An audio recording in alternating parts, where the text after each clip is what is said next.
Ini beda antara PNS dan ASN, banyak yang sering salah arti. Pegawai Komisi Pemberantasan Korupsi atau KPK kini resmi berstatus aparatur sipil negara atau ASN. Pengalihan status itu diatur dalam Peraturan Pemerintah atau PP Nomor 41 Tahun 2020 tentang pengalihan pegawai Komisi Pemberantasan Tindak Pidana Korupsi menjadi pegawai aparatur sipil negara.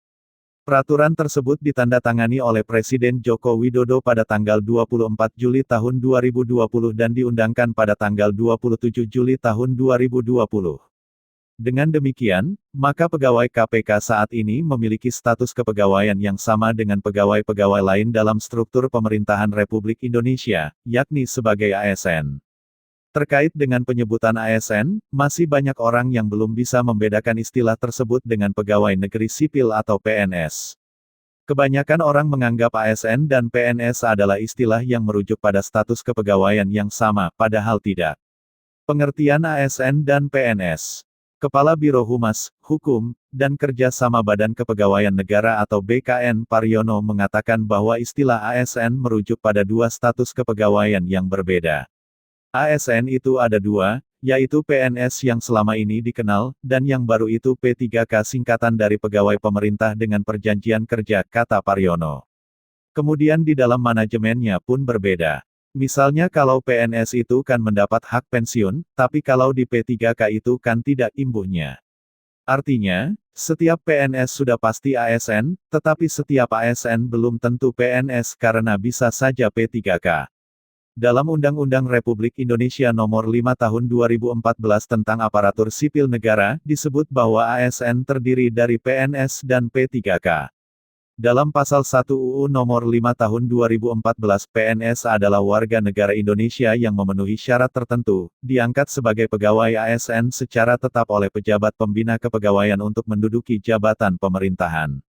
Sementara itu, P3K adalah warga negara Indonesia yang memenuhi syarat tertentu, yang diangkat berdasarkan perjanjian kerja untuk jangka waktu tertentu dalam rangka melaksanakan tugas pemerintahan.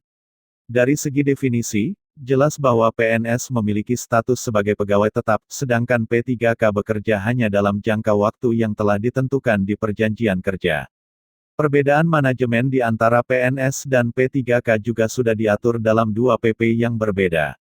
Manajemen PNS diatur dalam PP Nomor 17 Tahun 2017 tentang Manajemen Pegawai Negeri Sipil, dan diubah dengan PP Nomor 17 Tahun 2020 tentang Perubahan atas Peraturan Pemerintah Nomor 11 Tahun 2017 tentang Manajemen Pegawai Negeri Sipil. Sementara itu, manajemen P3K diatur dalam PP Nomor 49 Tahun 2018 tentang Manajemen Pegawai Pemerintah dengan Perjanjian Kerja. Manajemen PNS dan P3K.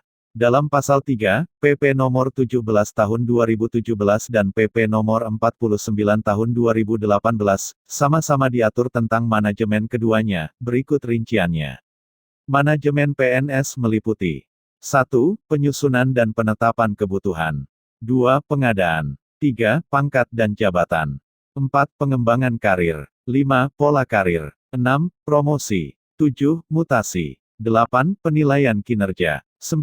Penggajian dan tunjangan. 10. Penghargaan. 11. Disiplin. 12. Pemberhentian. 13. Jaminan pensiun dan jaminan hari tua. Dan 14. Perlindungan. Manajemen P3K meliputi 1. Penetapan kebutuhan. 2. Pengadaan. 3. Penilaian kinerja. 4. Penggajian dan tunjangan.